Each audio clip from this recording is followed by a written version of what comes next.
తాగునీటి సమస్య మీద రివ్యూ పెట్టడం జరిగింది.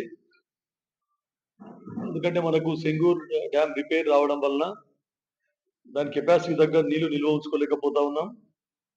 కేవలం 8 టీఎంసీల నీళ్ళే నిల్వ ఉంచుకొని దాని రిపేర్ మొదలు పెట్టడం జరిగింది. కాబట్టి ఈసారి ఎండాకాలంలో ఖచ్చితంగా తాగునీటి సమస్య ఏర్పడుతుంది. తాగునీటి తీవ్రత ఉంటుంది. కాబట్టి దాన్ని ఎలా అధిగమించాలనే ఉద్దేశంతోనే మార్చిలో నిర్వహించవలసిన ఈ సమ్మర్ యాక్షన్ ప్లాన్ అనేది మేము ఫిబ్రవరి మొదటి నెలలోనే సమ్మర్ యాక్షన్ ప్లాన్ తీసుకోవడం జరిగింది. దాంట్లో భాగంగా ఎందుకంటే సింగూరు నీళ్లు తగ్గిపోవడం వలన మొత్తం 3-4 మండలాల్లో మన నారాయణఖేడ్ నియోజకవర్గంలో బోర్లు అడుగంటిపోతాయి. నీళ్లు సఫిషియెంట్‌గా రావు. తర్వాత కొత్త బోర్లు వేస్తే కూడా పడే ఆస్కారం ఉండదు. కాబట్టి దాన్ని దృష్టిలో ఉంచుకొని ఉన్న బోర్లను ఏ విధంగా వాడుకోవాలి అని కొత్తగా ఆగ్మెంటేషన్ అని చెప్పేసి సింగిల్ ఫేస్ మోటార్‌తో నీళ్లు సఫిషియెంట్‌గా వస్తలేవు. కాబట్టి ఒక 30 హ్యాబిటేషన్‌లల్లా 3 ఫేస్ మోటార్ కూడా పెట్టాలని చెప్పేసి అదొకటి. అదొకటే కాకుండా ఇంకా 111 హ్యాబిటేషన్‌లల్లా సోర్స్ ఐడెంటిఫై చేసినాము. ఒకవేళ ఎక్కడన్నా అన్ని బోర్లు తగ్గిపోతే కూడా ఆ నీళ్లు అవైలబిలిటీ ఉంటాయి. సఫిషియెంట్ వాటర్ ఉన్న బోర్ల నుండి మనం వాటిని హైరింగ్ తీసుకొని వాటర్ సప్లై చేయాలని చెప్పేసి అటువంటి వాటికి నెలకి 6,000 రూపాయలు ఇచ్చి 5-6 కిలోమీటర్ల లోపల అవసరం అనుకుంటే ట్యాంకర్లు పెట్టి లేదంటే ఆ సోర్స్ నుండి పైప్ లైన్ వేసుకొని వాటర్ ట్యాంక్ ఎక్కియడం జరుగుతూ ఉంది. మళ్ళీ ఇంకా పాత బోర్లు కొన్ని చోట్ల ఏవైతే ఉన్నాయో ఒక 60-70 హ్యాబిటేషన్లలో మనకి పాత బోర్లు డీపంక్ట్ ఉన్నాయి, కొలాప్స్ అయినాయి. అట్లా వాటికి ఫ్లషింగ్ చేపించడానికి కలెక్టర్ గారి నిధుల ద్వారా ఫ్లషింగ్ చేపించడానికి కూడా మనం చర్యలు చేపట్టడం జరిగింది. వాటిని ఫ్లషింగ్ చేపించి ఎక్కడైతే ట్యాంక్స్ ఉన్నాయో ఆ ట్యాంక్స్కి మళ్ళీ ఆ నీటిని ఎక్కించి మళ్ళీ సప్లై చేయాలని నిర్ధారించడం జరిగింది. దీనికి మొత్తం అదొకటే కాకుండా మళ్ళీ కొత్తగా కూడా కొన్ని బోర్లు కొట్టాలని. ఎందుకంటే కొత్తగా బోర్లు పడాయా మరి ఎందుకంటే చెప్పలేం, గ్రౌండ్ వాటర్ తగ్గిపోయింది. అయినా కూడా తప్పని పరిస్థితుల్లో ఎక్కడ ఉంటే ఇప్పుడు ముఖ్యంగా నాగిల్గిద్ద మండలం తర్వాత కంకి మండలంలో నీటి కొరత ఉంది. పడాయా తెలియదు. కానీ అదే కల్లేరు మండలంలో సిరిగాపూర్ మండలంలో నల్లవాగు వలన నీళ్లు పడే ఆస్కారం ఉంది. కాబట్టి ఎక్కడైతే జియాలజిస్టు వారు ఇచ్చిన రిపోర్ట్ ప్రకారము నీళ్లు పడే ఆస్కారం ఉందో అక్కడ మాత్రమే కొత్త బోర్లు వేసుకునే విధంగా ప్రయత్నాలు చేస్తూ ఉన్నాం. ఇప్పుడు ముఖ్యంగా ఈ సమ్మర్ యాక్షన్ ప్లాన్ లోనే 10 లక్షల రూపాయలు కలెక్టర్ గారు నిధులు మంజూరు చేయడం జరిగింది. టెండర్ ప్రాసెస్ ఉంది. 31 గ్రామాలకు నీళ్లు గూడూరు నుండి సప్లై చేస్తే అవి సప్లై చేయలేకపోతా ఉన్నాం. ఇప్పుడు డీఫంక్ట్ అయిపోయింది అక్కడ గూడూరు స్కీము. దానికి మళ్ళీ పైప్ లైన్ ఎక్స్టెన్షన్ చేసి కొత్త మోటార్లు తీసుకొని త్వరలోనే మళ్ళీ నీళ్లు సప్లై చేయడం జరుగుతుంది 31 హ్యాబిటేషన్స్ కు. అప్పటి వరకు ఆల్టర్నేట్ గా పెద్దారెడ్డిపేట నుండి తాగునీటి సప్లై ఇప్పుడు చేస్తా ఉన్నారు. ఇది ఒకటే కాకుండా ఇంకా 7 కోట్ల రూపాయలతోని ప్రభుత్వానికి ప్రతిపాదనలు పంపినాము. ఆ ప్రభుత్వం దగ్గర ఉంది ఫైనాన్స్ డిపార్ట్మెంట్ లో ఇప్పుడు ఈ బడ్జెట్ కంటే ముందే దాంట్లో మేము శాంక్షన్ చేసుకొని ఖచ్చితంగా ఆ పనులన్నీ చేపట్టడం జరుగుతుందని చెప్పి చెప్తా ఉన్నాం. ఇది ఒకటి అనుకుంటున్నాం. అక్కడ కౌలాస్ నాలా ప్రాజెక్టు నుండి ఒక 15 నుండి 20 కోట్ల రూపాయలు ఖర్చు పెడితే జూకల్ నియోజకవర్గంలోని ఒక 30 గ్రామాలు, తర్వాత కంకి మండలంలోని ఒక 40 గ్రామాలు అక్కడ కౌలాస్ నాలా నుండి నీళ్లు ఇవ్వాలనే ఒక ప్రతిపాదనలు పెట్టడం జరిగింది. 15 నుంచి 20 కోట్ల ఖర్చు అవుతుంది. ఇది పర్మనెంట్ గా ఆ ఈ గ్రామాలకు ఉపయోగమవుతుంది, 2 నియోజకవర్గాల గ్రామాలకు. అయితే దాని మీద ఏంటంటే ఎందుకంటే అవి టైలెంట్ గ్రామాలు. మనకి ఇప్పుడు సింగూరు నుండి డ్రింకింగ్ వాటర్ పోవాలనంటే నిజాం సాగరు, పిట్లము, జూకల్ నుండి అక్కడ సప్లై కావాలి. మనకు కూడా కంకి లాస్ట్ టైలెండ్, అక్కడ తాండాలకు నీళ్లు ఎక్కడం లేదు. కాబట్టే దీనికి 2 నియోజకవర్గాల ఆర్డబ్ల్యూఎస్ వాళ్ళతోని తర్వాత అక్కడ కలెక్టర్లతోని కూడా నెగోషియేట్ చేసి గౌరవ మంత్రివర్యులు సీతక్క గారికి ప్రతిపాదనలు సమర్పించడం జరిగింది. ముఖ్యమంత్రి గారిని కూడా కలుస్తాం దాని మీద. త్వరలో అదొక ప్రాజెక్ట్ టేకప్ అయితే మనకు ఎప్పుడు కూడా నీళ్లు కౌలాస్ నాల నుండి ఇవ్వడం జరుగుతుంది.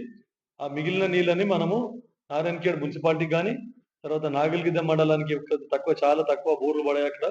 ఆ నాగిల్గిద్ద మండలానికి నీళ్లు డైవర్ట్ చేసి ఎప్పుడు కూడా పర్మనెంట్ గా తాగునీటి కొరత తీర్చే విధంగా ప్రయత్నం చేస్తా ఉన్నాం.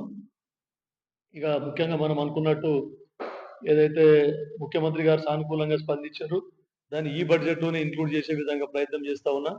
ఒక్క 110, ఒక్క 120 కోట్ల మధ్యన రైపల్లి దగ్గర ఏదైతే బ్రిడ్జు క్రస్ట్ గేట్లతోని బ్రిడ్జ్ ప్రతిపాదిస్తే మనకు ఒక 3 టీఎంసీల నీళ్ళని బ్యాక్ వాటర్ వలన రైతులకు ఎలాంటి నష్టం జరగకుండా భూములు ముంపుకు గురి కాకుండా 3 టీఎంసీల నీళ్ళని స్టోర్ చేసుకుంటే అక్కడ అందోల్ నియోజకవర్గము, జైరాబాద్ నియోజకవర్గం, నారాయణఖేడ్ నియోజకవర్గంలోని పలు మండలాల్లో గ్రౌండ్ వాటర్ తగ్గిపోకుండా సమ్మర్‌లో బోర్లు ఎండిపోకుండా ఉంటాయి.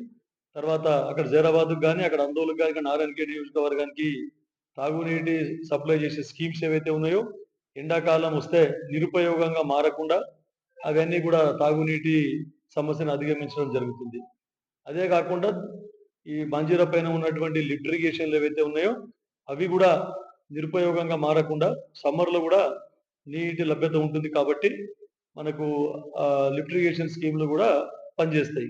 కాబట్టి ఇదొకటి పెద్ద ప్రాజెక్టు. ఇది నారాయణఖేడ్‌కి ఎట్లా అంటే ఎప్పుడు తరతరాలకు ఉపయోగపడే ప్రాజెక్ట్ ఇది. దాని గురించి కూడా కాన్సంట్రేట్ చేసి ఈరోజే ఇరిగేషన్ మినిస్టర్ అక్కడ జలసౌధలో మీటింగ్ ఉంది 12 గంటలకి. దానికెళ్ళి అన్ని ప్రతిపాదనలు సిద్ధం చేసుకున్నాం. మరొకసారి మన మంత్రివర్యులు ఉత్తమ్ కుమార్ రెడ్డి గారి దగ్గర దీని ప్రపోజల్స్ పెట్టేసి ఈఎన్సీ దగ్గర ప్రపోజల్స్ పెట్టి ఈ బడ్జెట్‌లో ఇంక్లూడ్ చేసే విధంగా నా ప్రయత్నాలు కొనసాగిస్తా ఉన్నాను.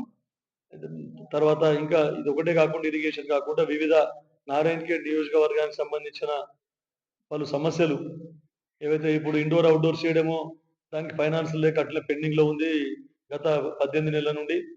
తర్వాత ఇంకా కొన్ని ఇరిగేషన్ పంచులకు, సెక్రటరీలకు వాళ్ళ దృష్టికి తీసుకుపోయేది ఏందంటే ఇప్పుడు మనకి లాగ్ షీట్ అనేది ప్రిపేర్ చేస్తా ఉండ్రు. ఆర్‌డబ్ల్యూఎస్ అధికారులు ప్రతిరోజు లాగ్ షీట్ ప్రిపేర్ చేస్తా ఉన్నారు. ప్రతి గ్రామంలో వారానికి ఒకసారి రోజు విజిట్ చేసే లైన్‌మెన్‌లు వారానికి ఒకసారి లాగ్ షీట్ సబ్మిట్ చేయడం జరుగుతుంది. వారంలో నీళ్లు వచ్చినాయా లేదా? తాగునీళ్లు ఎన్ని రోజులు వచ్చినాయి? ఎన్ని రోజులు రాలేదు అని. ఎందుకంటే దాని ప్రకారం మనకు ఎందుకు రాలేదు, ఏం రాలేదు అని తగిన చర్యలు తాగునీళ్లు సప్లై చేసే విధంగా తగిన చర్యలు చేపట్టడం జరుగుతుంది. ఈ లాగ్ షీట్ అనేది రోజుకి రోజు ప్రిపేర్ అవుతుంది. ఇది ఈఎన్సీ లెవెల్‌కి, సెక్రటరీ లెవెల్‌కి, ముఖ్యమంత్రి లెవెల్ వరకు కూడా అన్ని నియోజకవర్గాలది వెళ్తుంది. కాబట్టి దయచేసి ప్రజాప్రతినిధులకు అందరికీ చెప్పేది ఏంటంటే సెక్రటరీలకు మీరు కరెక్ట్ నీళ్లు వస్తేనే నీళ్లు వచ్చినాయని చెప్పేసి రాయండి.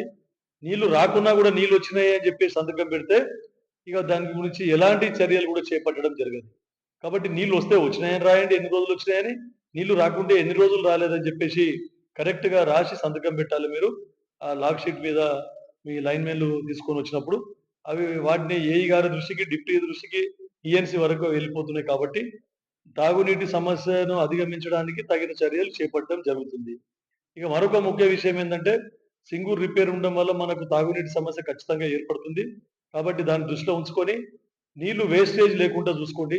నేను ఎన్నో చోట్ల గ్రామాలలో తిరిగితే ఈ స్కీమ్స్ డ్రింకింగ్ వాటర్ స్కీమ్స్‌లో మిషన్ భగీరథ నీళ్లు గాని, లేకుంటే లోకల్ స్కీమ్‌లో వాటర్ గాని ఓవర్‌ఫ్లో అయితున్నది. ట్యాంక్‌లో నుండి పొర్లిపోతా ఉన్నాయి. గంటల కొద్దీ నీళ్లు పొర్లిపోయి ముందే తాగునీటి సమస్య ఉందంటే పొర్లిపోయి నీళ్లు వేస్ట్ అయితా ఉన్నాయి. కాబట్టి లైన్‌మెన్‌లు గాని, సర్పంచులు గాని, సెక్రటరీలు తగిన చర్యలు తీసుకొని ఒక్కొక్క బొట్టును కూడా అడిచిపట్టి మనకు ఒక్కొక్క బొట్టు కూడా వేస్ట్ కాకుండా తాగునీటి కొరత రాకుండా మనమందరం కలిసి తర్వాత ప్రజలందరం కలిసి సహకరించుకుంటే తాగునీటి సమస్యను అధిగమించగలుగుతాం. కాబట్టి ఒక్క చుక్క కూడా నీళ్లు వేస్ట్ కాకుండా చూసుకోవాల్సిన బాధ్యత మనందరి మీద ఉందని చెప్పేసి మీకు అందరికీ కూడా నేను రిక్వెస్ట్ చేస్తా ఉన్నాను. ఆఫీసులు, డివిజన్ ఆఫీసులు ఇట్లాంటి ఇంకా కొన్ని తర్వాత ఈ కమలాపురం చెరువుది కూడా కొన్ని ప్రతిపాదనలు ఆ తర్వాత ఒక 10 చెరువులకి ప్రధానమంత్రి కృషి వికాస యోజనల అవి కూడా టేకప్ చేయడానికి కృషి చేస్తా ఉన్నాం. తర్వాత lift irrigation, Manjira, Nallavagu lift irrigation దాన్ని కూడా ఈ బడ్జెట్‌లోనే ఇంక్లూడ్ చేపియాలి ఎట్టి పరిస్థితుల్లో అని చెప్పేసి నా ప్రయత్నాలు కొనసాగిస్తా ఉన్నాను.